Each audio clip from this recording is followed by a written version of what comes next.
Hi, I'm Hal Roberts. This is Bridge City News. Welcome. Here's some of the top stories we've been following. As a number of Liberal MPs say Justin Trudeau should resign, Conservative leader Pierre Poilievre says there are a number of other MPs who are being muzzled by the Prime Minister. Canadians are getting a bit of a financial break as the Bank of Canada lowers its key lending rate yet again. And a colourful event returns to the Lethbridge and District exhibition November 22nd with Glow Lethbridge. Your nation, your province, your southern Alberta. From the heart of Lethbridge, it's Bridge City News with Hal Roberts. Thanks so much for joining us. A crucial caucus meeting took place in Ottawa on Wednesday as numerous Liberal MPs are trying to convince Prime Minister Justin Trudeau to step down. Newfoundland and Labrador MP Ken McDonald says caucus is nervous since Trudeau's personal polling numbers have gone down by quite a bit. New Brunswick MP Wayne Long is one of the Liberal MPs who thinks it's time for Trudeau to leave as party leader. He says the time for change came when the Liberals were upset by the Conservatives in a Toronto by-election over the summer. The MPs have no formal mechanism to force Trudeau out, which means the decision is entirely up to him. Prime Minister Justin Trudeau says he's going to reflect on his leadership. Federal Conservative leader Pierre Poilievre discussed how so many Liberal MPs want to see Justin Trudeau resign as Prime Minister. He also says many of those MPs are frustrated that they cannot even talk about the issues that are negatively affecting their constituents, including the federal carbon tax. We now learn there are about 40 Liberal MPs that believe that this NDP Liberal Prime Minister is not worth the cost, crime, and corruption. But there's this strange rule in the Liberal caucus that you need to have permission from the Prime Minister to speak at the microphone. So a Liberal MP wanted to get up and say quadrupling the carbon tax is a bad idea, or doubling housing costs is making people homeless. They can't do it. Will the Prime Minister lift the gag so his Liberal MPs can say to his face that he's not worth the crime, the cost, and the corruption? We see at which point the Conservative leader is simply focused on playing politics and gaining power. That's why he wants to talk about things that are not having to do with delivering for Canadians. He doesn't want to talk about the fact that close to 1 million Canadians will be receiving dental care because of our Canadian dental program that he says doesn't even exist and that he's voted against every step of the way. The Bank of Canada slashed its key policy rate by 50 basis points to 3.75% on Wednesday. Now, the bank's Governor Tiff Macklem says they lowered the interest rate because inflation is around the 2% target, which is their sweet spot. In the past few months, inflation has come down significantly from 2.7% in June to 1.6% in September. Recent indicators suggest it'll be around 2% in October. Price pressures are no longer broad-based, and both our measures of core inflation are now below 2.5%. Our surveys also find that businesses and consumer expectations of inflation have shifted down and are nearing normal. Those who live in the province of Nova Scotia will be receiving a financial break in the new year. Premier Tim Houston has announced a cut to the province's harmonized sales tax. He says it'll be cut by 1% beginning April the 1st, bringing the HST down to 14%. The announcement comes as speculation mounts about a snap election call for Nova Scotia in the next week. A group descended on Parliament Hill on Wednesday demanding better support for firefighters and others who battle wildfires. Now, former firefighter Harold Larson from Vancouver says wildfire work is grueling with little reward to entice people to return year after year. He says his group will be meeting with cabinet ministers and opposition MPs to outline their priorities. They will also present a petition signed by around 6,500 people asking for more equipment, training, and better pay for firefighters. Well, we enjoyed sunshine mixed with clouds today and fairly mild here in southwestern Alberta. Jeanette Rocher is now with a quick peek at the forecast. Jeanette, we also experienced a little more of that autumn wind. Yeah, that's true, Hal. Gusts up to 50 kilometers per hour today. That should stick around tonight as well. And speaking of tonight, overnight low of 2 degrees. On Thursday, though, we have the sunshine, but guess what's back? We're looking at those single digits, only a high of 9 degrees. Also back tomorrow is the wind, gusting up to 60 kilometers per hour tomorrow. So we have that to look forward to, but something else to look forward to is the weekend forecast, which should be pretty decent. I'll be back later in the show to give you that full update. Great. Thanks so much, Jeanette. The U.S. says the Group of 7 allies are moving ahead with providing Ukraine with a $50 billion loan backed by frozen Russian assets. This comes after leaders of the wealthy democracies agreed earlier this year to engineer a large loan to help Ukraine in its fight against Russian invasion. Interest earned from Russia's frozen central bank assets would be used as collateral. The White House confirms that the U.S. will provide a loan of $20 billion, with the remaining $30 billion coming from other countries, including Canada, the European Union, the UK, and Japan. The Israeli military is reporting that they have found a Hezbollah bunker underneath a hospital in Beirut that has $500 million U.S. in cash and gold that was being stored by the terrorist group. TBN Israel's Yair Pinto has the latest on the Israel-Hezbollah and Israel-Hamas wars. Hezbollah's gold mine has caught fire as the IDF reveals the economic blow it landed in Beirut. Yesterday, an IDF spokesman gave a look at the bunker that Hassan Nasrallah built underneath a hospital in Beirut, the capital of Lebanon. It was his main headquarters for years, and now it is being used to store $500 million in cash and gold that the terrorist organization uses as its wartime treasury. Meanwhile, a senior member of Hezbollah's financial system has also been eliminated as the Air Force delivered powerful airstrikes on the southern Beirut neighborhoods where Hezbollah has its main stronghold in the country. Amidst all of this, Israel has a document of principles to the United States regarding Lebanon, which could be called Resolution 1701 upgraded. In Gaza, the IDF continues to dismantle the remaining Hamas formations, but Israelis are also in shock to hear the news of a serious case of espionage. 7 Jewish Israelis are accused of taking photographs of IDF bases and critical infrastructure and passing the photographs to Iranian intelligence agents in exchange for money. Closer to home, a deadly E. coli outbreak linked to McDonald's Quarter Pounders in the United States left at least 49 people sick in 10 states.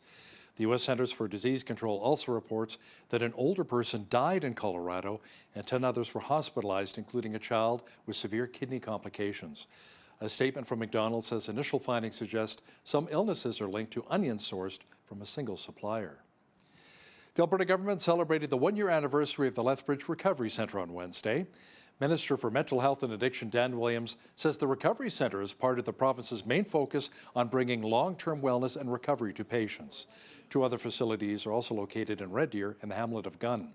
The Lethbridge facility, located just outside of the city limits, allows patients to receive life-saving addiction treatment at no charge and can stay for up to a year if necessary. This is an instantiation. This is recovery in the community in action.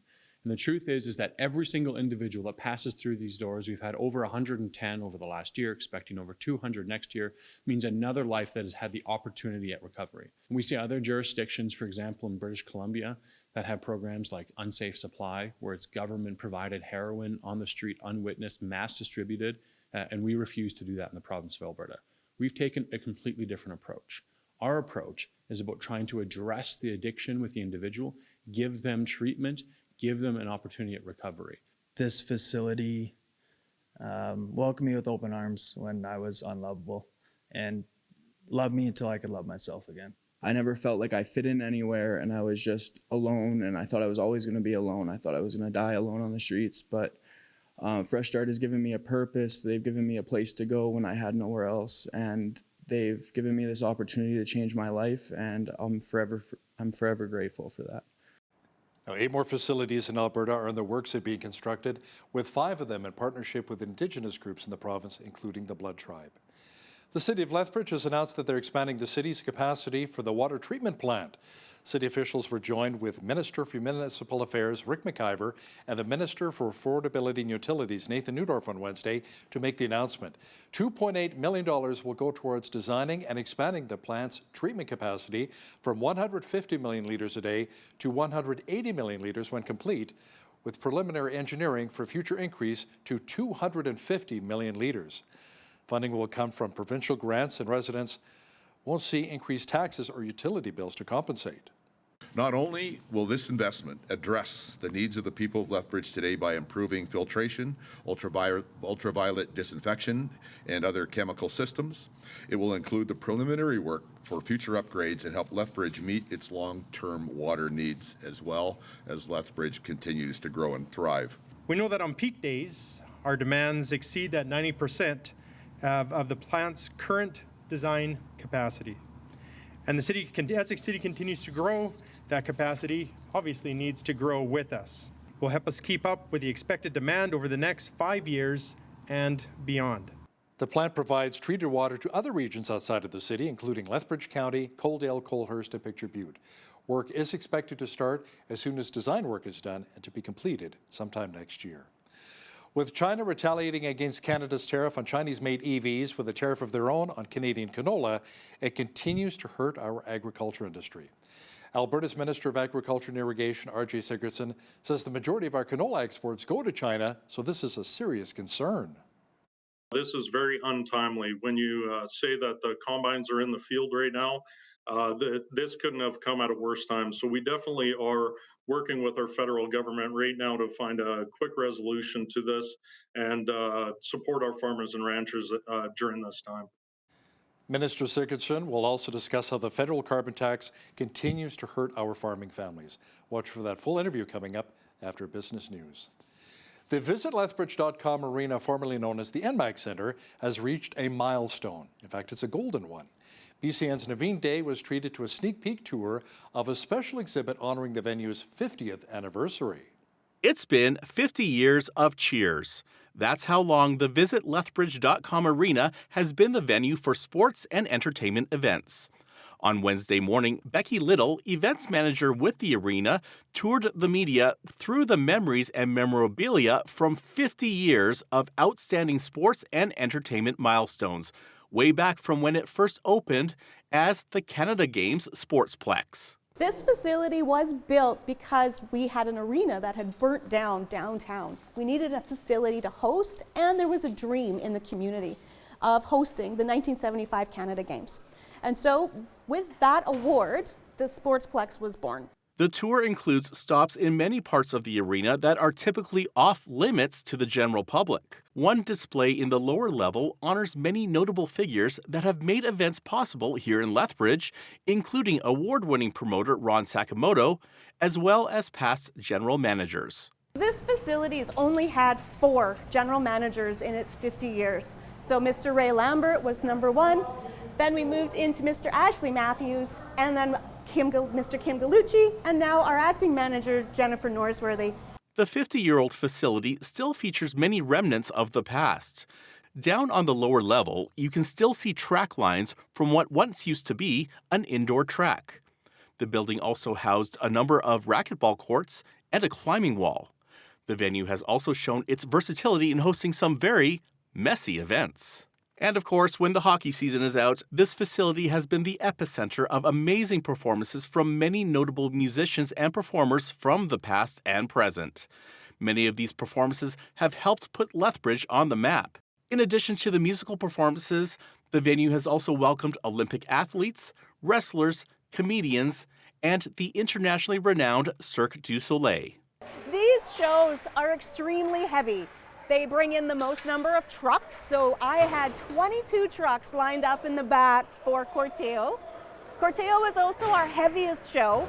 Our engineering can hold about 110,000 pounds. That is actually more than the Calgary Saddle Dome, which sits at 88,000 pounds approximately. This was 109,000 pounds.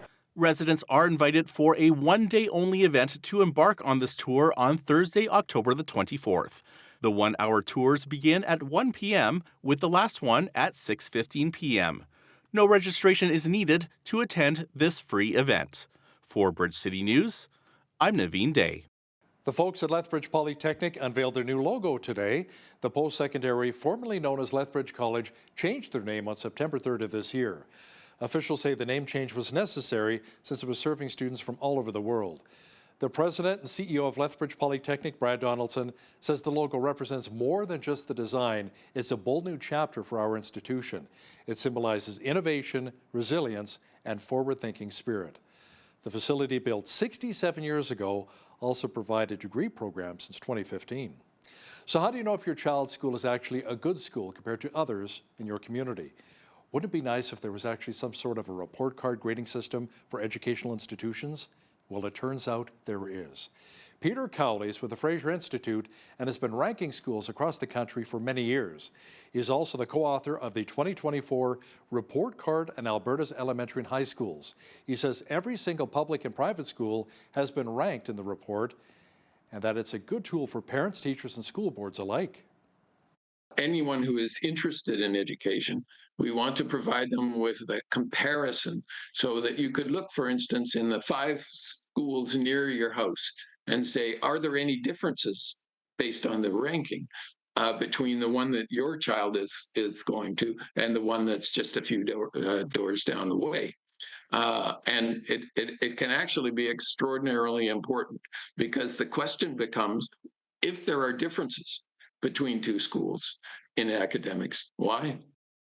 Make sure you catch the full interview with Peter Cowley of the Fraser Institute and BCN's Jeanette Rocher coming up later in our show. Lots of beauty and color is set to return to the Lethbridge and District exhibition next month. Glow Lethbridge, with its thousands of lights, will be brightening things up November 22nd through December 31st. Now, the theme this year is Santa's Sleigh Adventure. The Director of Community Engagement with the Lethbridge and District exhibition, Paul King-Smith, says Santa will be there along with Kids Craft Corner, festive treats and drinks, and even a scavenger hunt. The new thing is that we've switched the theme. So we have Santa's Sleigh Adventure coming in this year. Last year was the Around the World theme, so it means that even if you came to Glow last year, you're going to see different lights and different displays and get to see it in a different way. And on that note as well, we have Glenn the Glowcomotive, which is a ride-on train ride for young children. It's been super popular at Glows that have taken part in other cities or taken place in other cities, and so we're really excited that we could bring that in this year. And we are also introducing the Twinkletown Market, which is a chance for local vendors and for us to support the local community. And then there are family discounts, family pack discounts throughout the entire event, cheaper rates for youth and seniors, and kids under 3 are free. So we think it's an affordable event, even if you want to visit it more than once. Last year we had over 20,000 people come to Glow through 26 event nights. The reaction was tremendous. And the best part, it's indoors. If there's a blizzard, you don't have to worry about it. And by the way, tickets for Glow Lethbridge are on sale right now at lethbridge.glowgardens.com. Well, it was another windy day here in the Windy City, but we also enjoyed lots of sunshine. The clear conditions should continue for the rest of the week. Full weather details are coming up.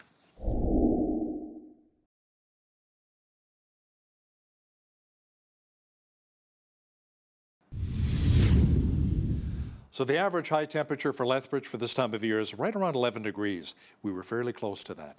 Jeanette Rocher is now with all of the weather details. Jeanette, the mercury may be dropping a little further before rebounding just in time for the weekend? You are right, Hal. We are going to see that little dip into the single digits again for tomorrow and Friday as well. 9 degrees Thursday, Friday, 8 degrees, and then bam, just like that, on Saturday, we're doubling our temperature up to 16 degrees, 15 for the high on Sunday, so should be a decent weekend there. 9 degrees again on Monday, and then 7 on Tuesday, so it looks like we're just getting that nice double-digit weekend, and before we're heading back into the work week of single digits. Average high for this time of year, 11 degrees, so we're still within that range there. Average low, -2. Record high on this day happened back in 1965. It was 26 degrees, and it was a chilly -15 on this day in 2020, which was our record low. Sun rose this morning at 8:07. Sun set tonight at 6:23 p.m. 4 minutes less daylight than yesterday, so we're sitting at 10 hours and 16 minutes of sunlight today. Okay, on the west coast tomorrow, Victoria seeing a mix of sun and cloud. 11 degrees for a high there. Vancouver, 40% chance of showers in the morning, then clearing up later on in the day, also 11 there. A pair of 8s there across Edmonton and Calgary tomorrow with mainly sunny skies. We're going to see up to 40K winds in Edmonton and up to 50K winds in Calgary. So a bit of a windy one tomorrow in Alberta. As for the rest of the prairies, we're seeing mainly single digits across Saskatchewan tomorrow. Saskatoon sitting at 9 degrees, Regina 8, 10 degrees for a high in Winnipeg, but still dealing with morning wind chill. Morning wind chill feeling more like -6 in Winnipeg, but going to be a nice sunny day there regardless. Okay, as we get to to the middle part of the country here, Toronto sitting at 13 degrees, mainly cloudy skies in Ottawa with a high of 10. And then we're seeing clearing skies tomorrow in Montreal, also at 13 for a high there.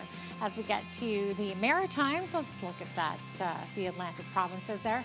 So Fredericton sitting at 20 degrees, but seeing some showers. Halifax, mix of sun and cloud, 19 for the high, 19 also in Charlottetown tomorrow, and 17 for the high. And St. John, 60% chance of showers. And as they get closer to the weekend, they're going to see quite a bit more rain. So I'll have those weather statements for you tomorrow, and that is your weather. An official with the Bank of Canada says the combination of lower interest rates and changes to mortgage rules could create a spark in the country's housing market. The Bank of Canada lowered its prime rate today to 3.75%. The Canadian Real Estate Association downgraded its housing market forecast for the remainder of the year earlier this month, saying the Bank of Canada's interest rate cuts had not yet spurred the gradual improvement it had previously anticipated. Air Canada and Air Baltic have signed a code-share agreement that will make it easier to fly between Canada and the Baltic states. Under the deal, Air Canada's marketing code will be placed on 10 routes operated by Air Baltic, allowing travelers to fly to Latvia, Estonia, and Lithuania on a single ticket. Meanwhile, Air Baltic's marketing code will be placed on 2 routes operated by Air Canada from Toronto to Copenhagen and Amsterdam. The changes are effective for travel beginning on November the 6th. Now, here's a look at today's markets. The TSX was down 143 basis points to 24,573. The Dow was also down 409 points to 42,514. The S&P 500 was down 53 points to 5,797, and the Nasdaq was also down 296 points to 18,276. West Texas Intermediate oil was down 97 cents to $70.77 US per barrel. Natural gas was up 3 cents to $2.34 US. Gold was down $29.80 to $2,714.40 US an ounce, and silver was down $1.19 to $33.64 US an ounce. Feed wheat is at $8.20 per bushel, barley is at $6.12, canola is at $14.31, and corn is at $7.31 per bushel. Live cattle was down $1.30 to $183.15. Feeder cattle was down 85 cents to $248.58, and lean hog's December contract was up $1.05 to $80.17. And the Canadian dollar was even over the past 24 hours and currently sits at 72.30 US.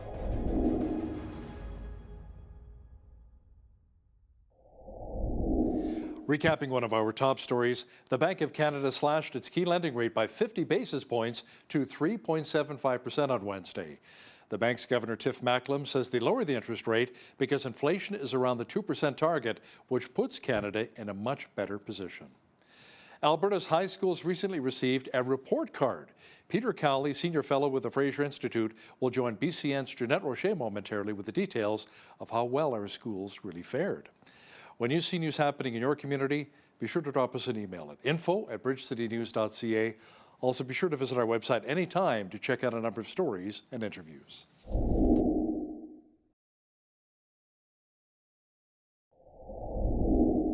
We all want our kids to attend a good school in order to get the best education possible, but how do you know if your local school is actually a good school? Well, today's guest has something to say on this issue. Peter Cowley is a senior fellow at the Fraser Institute, which is a Canadian independent think tank, and he's the co-author of the 2024 report card on Alberta's elementary and high schools. You can read these reports at compareschoolrankings.org. Peter, welcome. Great to have you with us today. Thank you for having me. Absolutely. Okay, so Peter, you have been ranking schools for many years now. So tell us how this works. Is every single elementary school in high school, are all the schools in Alberta ranked, including private schools? Yes, indeed.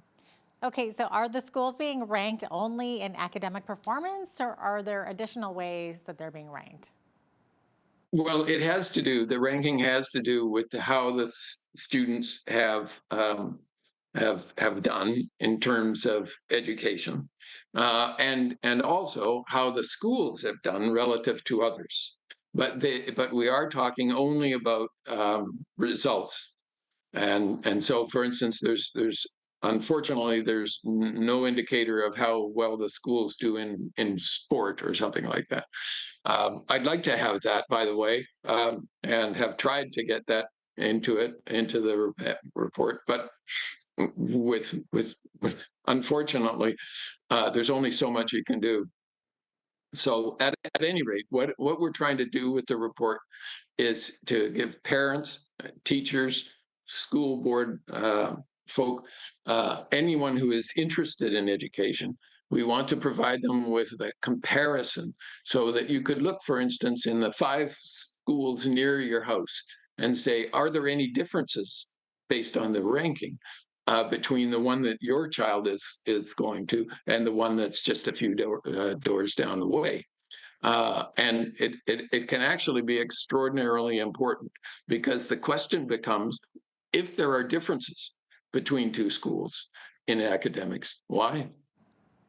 Yeah, that's a good question. So how does it work? What are you looking at? You're basically looking at report card results then? Well, not report card results, but exam tests that are taken by all the kids in all the parts of the province. So these are provincial exams, and the results of those are really the main part of this report card. It doesn't just look at how the school or the students perform, but also what percentage of the kids had less than an appropriate amount of information. And so what we try to do is provide as much information as possible for, say, parents to understand how the school is going that their child is in. So it sounds like it's basically looking at the results of exams, right? What if a child isn't good at exams, but they're good in every other area? Some people just are bad test takers. Well, it would be interesting to know what a bad test taker is. Maybe it's bad testing, but we are talking about a school level result. So I mean, if there are, and there will be differences between students, but what we're looking at is overall how the students in a particular school done. And this is the magic of it, how do they do in this particular school relative to other schools? And just as importantly, how the results at that school have improved or declined over time. Okay. And that's a very important thing, because if, say, for instance, you find that historically a school is doing poorer and poorer in terms of the students' results, over, say, 5 years, this school people, the principal and the people at the school board have got to answer that question. Why is this particular school's results declining? And what can we do about it? Because one of the most important things about these results is it's got specific information that people can use to make better results. And that's the whole point of it. Okay. I know recently the Alberta's Teachers Association has been saying for a while now that Alberta schools are behind in terms of funding, and that in fact they're the least funded schools in the entire country. So this is of course based on data released earlier this year, but it's based on the 2020-21 school year. I think they said something like just over 11,000 per student per year was allocated, whereas the Canadian average for all the provinces for that same school year was 13,300 per student. So do you think that any of that plays a factor in the results that you're finding? Like if we were better funded, would we see better results, for example? Well, I'm sure the teachers union and the schools themselves would rather have more money than less. I mean, that's pretty much certain. Yeah. But let's remember that this is a ranking of schools by school, right? So, gently, one would expect that all the schools are more or less roughly getting the same amount of money to produce the results. So we're not really, there's nothing in the report card that will be of much use when it comes to that, what you're talking about. Right. Okay. But Do you it's, see the but difference it's, between Alberta schools and, say, Ontario schools or British Columbia schools? and then the other thing is the report card doesn't allow us to compare how the schools are doing in Alberta versus Ontario. What we're looking at is simply how is an individual school's results compare to others in the same in the same province and also even in the same general area, because what we're looking for is giving people an opportunity to produce a better outcome for the kids at the school, and that has to do with saying, over there we have some results that suggest that this school should be able to do better, given that the kids are pretty much the same as the kids a little bit farther down the road, but those ones down the road are doing better than our own school. That's really the question, and that's the result that we look for. Because if you find opportunities through the comparisons, then the kids will have a better chance to do even better. Yeah. Do these rankings potentially tell us about the quality of teachers, of the teachers of that school, or is that sort of difficult to sort out? Well, there's got to be a reason. So let's say, for instance, you have two schools. Generally, the kids at both schools are general in terms of family, a certain amount of income. We would like to answer the question, why is it that the kids at one school are doing better than on a year after year, we're doing better than other schools?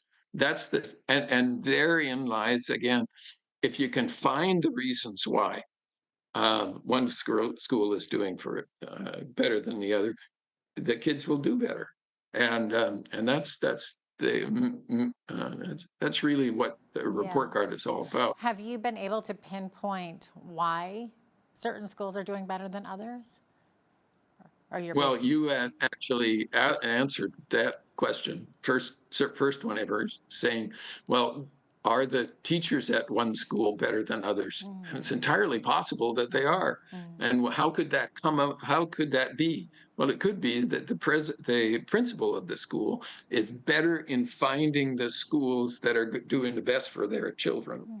And so they've, the group of teachers who are at that school may be better in terms of the academic results versus others. And if they're not, if they're not, the important question for educators and for principals is, if we're doing not as well as the schools in and around the area, why? And it might be, for instance, that a particular school has a larger percentage of relatively recent teachers from teachers college, so maybe they're not as well. So like new graduates, they're not as experienced, perhaps. Maybe that's it, and maybe there's a reason why there are a number of these, and maybe there shouldn't be so many of them there. That's interesting. Okay, so in your results, you include something called the tests not written indicator. So what is that all about? Well, if there is a reason, if there, for any reason, a percentage of the students who should take the test, particular test, don't, for whatever reason, then we figure that you've got to put that in. And of course, what you'd like is to make sure that all of the students participate in all the exams, one for their purposes of finding out how the school is doing. But if you have a situation like that, the school principal and the school board must be asking that question. That's why are we having a smaller percentage of people taking the tests? Is it that because when they hear about a test coming up for next Wednesday, all of a sudden 15% of the kids disappear until the past? Maybe. But if that was happening, then the principal's got to do something Right, about it. yeah, that's on a more individual school basis. Your research also includes something about a gender gap. So can you maybe explain Sure. how that factor ranks, how that factors into the rankings? Well, the rankings are developed by looking at the various indicators that we have in the report card. One of them is, as you said, a gender gap. And what that looks for is, well, what percentage of the students, of the female students, how did they do, say, in math, relative to the boys in the same class, essentially, at the same school? How did they do comparatively, or girls and boys? And what one would like to find out is whether or not there is an opportunity to do a better job with the kids who are of a certain gender that are not doing as well as the overall number of the overall students. So again, what we're looking for is the opportunity by getting these data, school by school, year by year, opportunities for improvement of results for all kids at every school. Yeah, exactly. Talk to us a little bit about the trend indicator. Why is this important? So very important. You should say, for instance, you're at a particular school, and its ranking over the last, say, 5 years is showing no improvement. They're out of 10. I mean, by the way, the results, the ranking of the results are from 0 to 10, where 10 is a very high level of performance and 0 is very low level. What you want to do is move that up.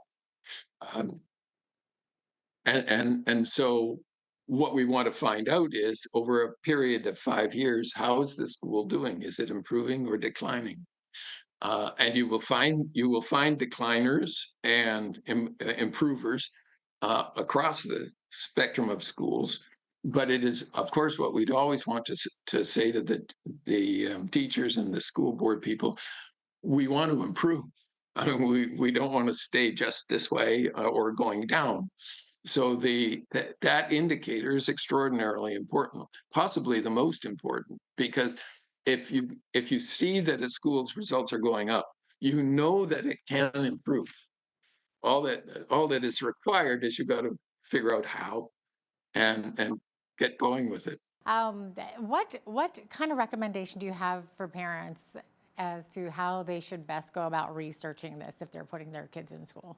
Have a look at the report card for the schools that your children are with, or who may be coming into the school, because it is entirely possible that there are people who are looking at the report card and saying, we want our child to go to a school that is highly ranked. And hopefully they would also be willing to be in touch with the school principals and ask what it is that they're doing to ensure that their kids and all the kids at the school are getting a good education. I'm sure these rankings are undoubtedly helpful for parents in making that decision as to which school would be best for their child, naturally. But we're out of time here. But thanks so much for being with us today, Peter. Appreciate having you on today. My pleasure. Thank you very much.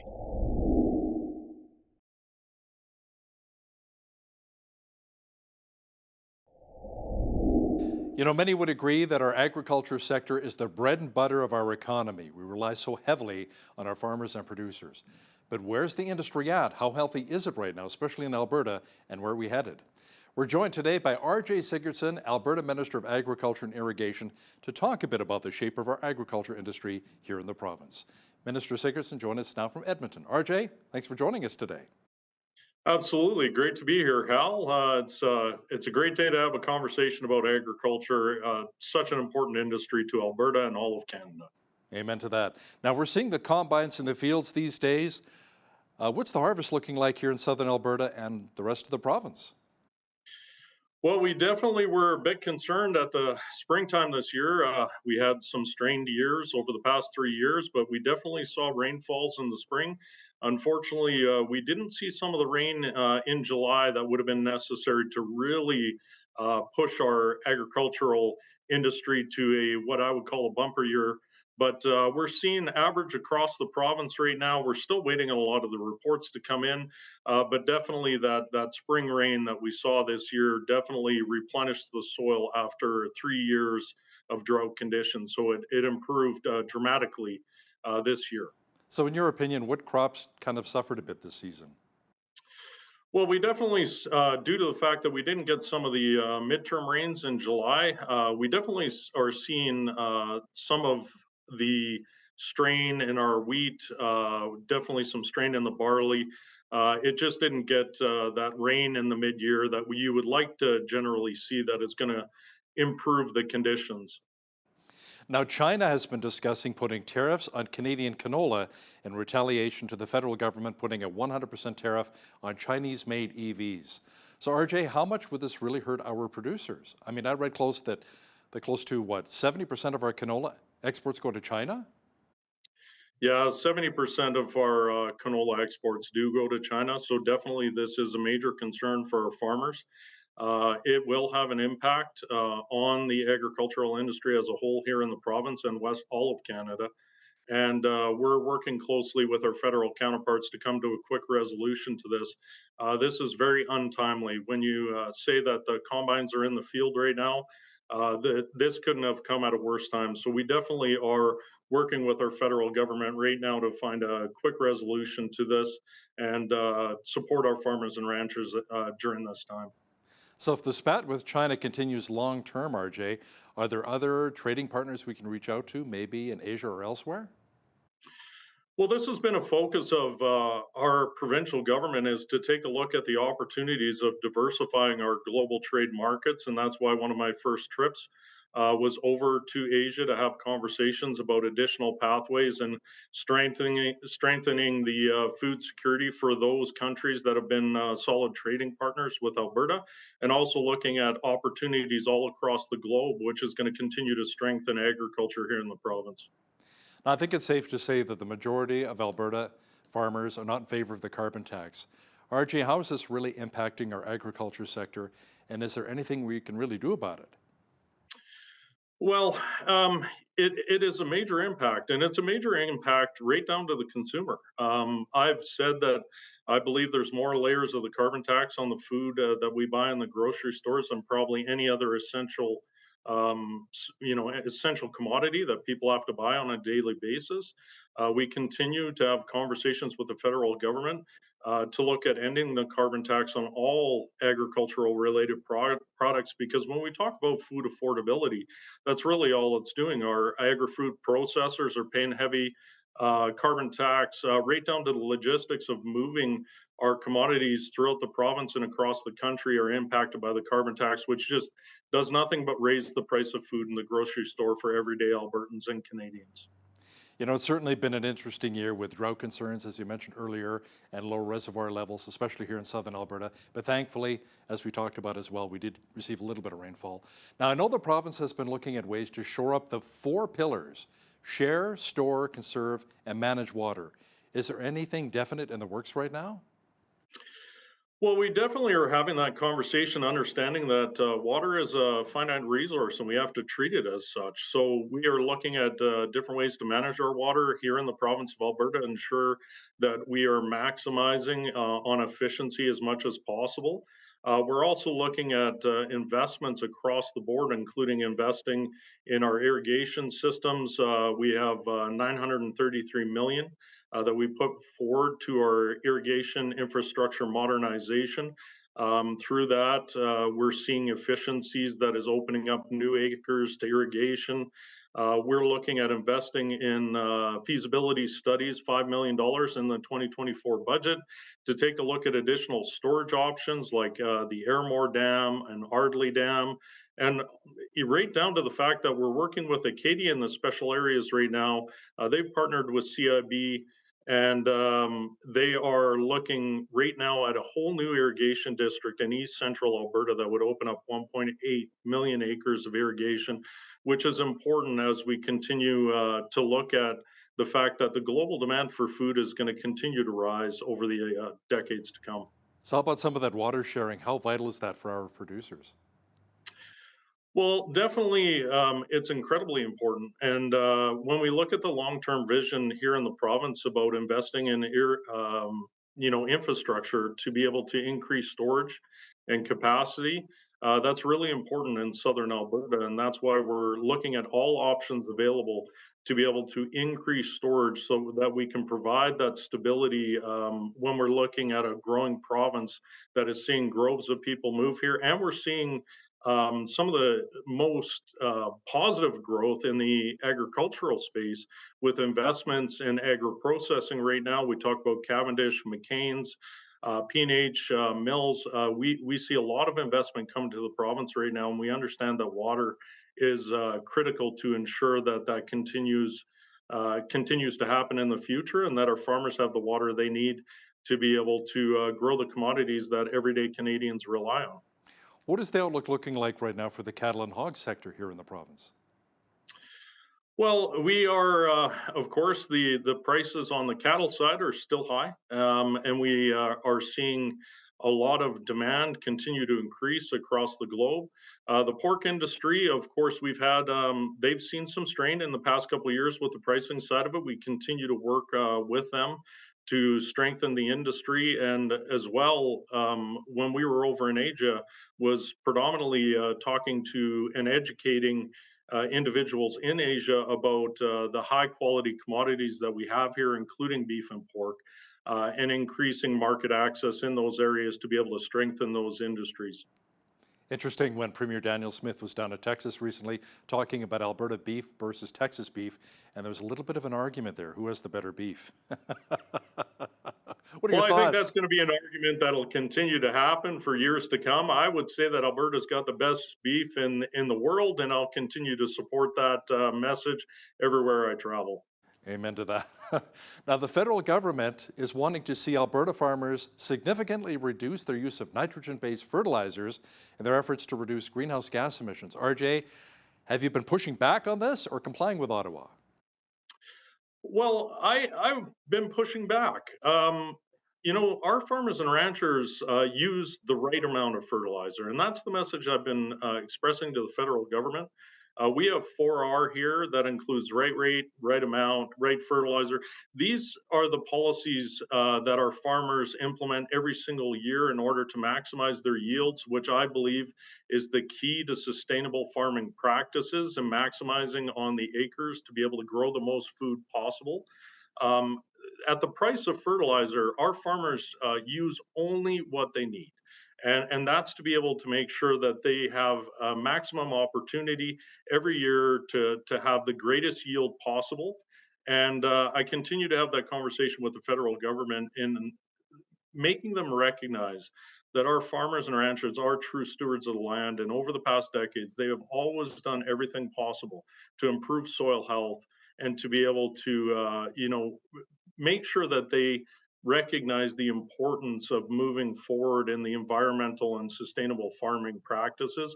Every farmer I talk to is focused on it, and I just continue to advocate on their behalf on the federal level to make the feds understand that we do have the greatest farmers and ranchers in the world moving forward in those environmental practices. Now, speaking of which, where are we at when it comes to family farms? I know a number of farmers are retiring right now. Are we seeing more young people wanting to get involved in the agriculture sector? What kind of incentives are we maybe offering the younger generation? Well, I think one of the concerns that we do have as a provincial government, something we're keeping a close eye on, is the fact that the average age of a farmer rancher right now continues to be on the rise here in Alberta. And when we look at opportunities for the next generation to move into farming and ranching, we want to continue to support programs that help. And that's why our next generation loans through AFSC, we've made some recent changes to that to extend the amount available and as well the eligibility requirements to open that up and just try to get that door a little bit further open and continue to educate the next generation on how much opportunity there is in the agricultural space in the future. Now, Alberta's food processing sector is the second largest manufacturing industry here in the province, and we have a lot of it right here in southern Alberta, as we discussed earlier, and it's been expanding. Do you think we'll see that trend continue? I think that trend is going to continue. When we talk about Alberta having the best tax jurisdiction in all of Canada, we combine that with our processing investment tax credit, a 12% non-refundable tax credit for those that invest 10 million or more here in the province of Alberta. And that's why we've just seen so much investment happening between P&H, Imperial with their biofuel, and we see Cavendish, McCain's expansion happening across the province. On average, we saw about $500,000 worth of investment happening in the province of Alberta roughly every year. This year alone, we're going to see $3.2 billion worth of investment come to the province. And we've really become a beacon for the agri-processing investment, and it's very exciting. It strengthens our agricultural industry right down to the family farm, which it's very exciting. And that's why I continue to advocate to our youth about the opportunities in agriculture for the future. Where does Alberta rank when it comes to how much we actually produce in grains, not only being exported to other provinces, but around the world? Where do we rank, like compared to Ontario, Saskatchewan? What are your thoughts? Well, I would always say that Western Canada is the largest of the producers in Canada. We definitely are very important to the Canadian agricultural market. When you combine Alberta and Saskatchewan, we are the lion's share of production, both of cereals, pulses. Alberta, of course, is the largest beef producer in all of Canada, which is something we're very proud of. But we always look at every opportunity to strengthen every agricultural industry, and we look at opportunities to strengthen. Pulses is something that we've talked about as being a great opportunity for the province of Alberta, and that's why we've seen a lot of investment come in relation to that. In the Leduc area, we have a fractionation facility that's happening there to extract pure plant protein, which is very exciting. So we have lots of opportunity here in Western Canada and definitely Alberta when it comes to all agricultural products. Now, you talked to a lot of farming families, obviously, across the province here. Are some of our farmers considering maybe doing away with certain types of traditional crops and maybe considering something more lucrative, such as hemp? I mean, hemp is used to strengthen concrete driveways, used in car parts, making clothing, maybe thinking outside the box a little bit. Yeah, just recently I did a Northern Alberta tour all the way up through the Peace Country as far north as Lethbridge to really get my feet on the ground and take a look at what's happening up there with farming operations.